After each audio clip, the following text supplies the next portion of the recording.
দোকানখন এইখন চাই লওক সকলোৱে আমাৰ ৰাজীৱ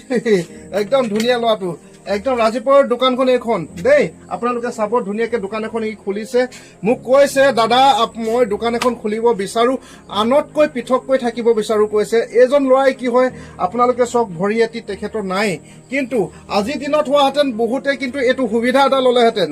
আজি শিৱদৌলত আগৰ ৰখিলে গৈহেঁতেন ক'ৰবাত ৰৈ পিনি মানুহক ফ্ৰীকে বিনামূলীয়াকৈ কিবা এটা বিচাৰি মেলি তেনেকৈ চলিবলৈ বিচাৰিলেহেঁতেন কিন্তু এই ৰাজীৱ বহুত পৃথক মানে সম্পূৰ্ণ পৃথক ৰাজীৱে কৈছে মোৰ ভৰি এটা নাথাকিব পাৰে কিন্তু মই জীৱনটো মই ধুনীয়াকৈ চলাই যাব বিচাৰো কৰ্ম কৰি পিনি বুলি কৈছে গতিকে এই ল'ৰাটোক ভাল লাগে সকলোৱে ছাপোৰ্ট কৰিব ন হয় নহয় সকলোৱে ছাপোৰ্ট কৰিব লাগিব এনেকুৱা এটা ল'ৰাক আমি সকলোৱে ছাপোৰ্ট কৰাটো বিচাৰিম কিয়নো এনেকুৱা এজন ল'ৰাক যদি আমি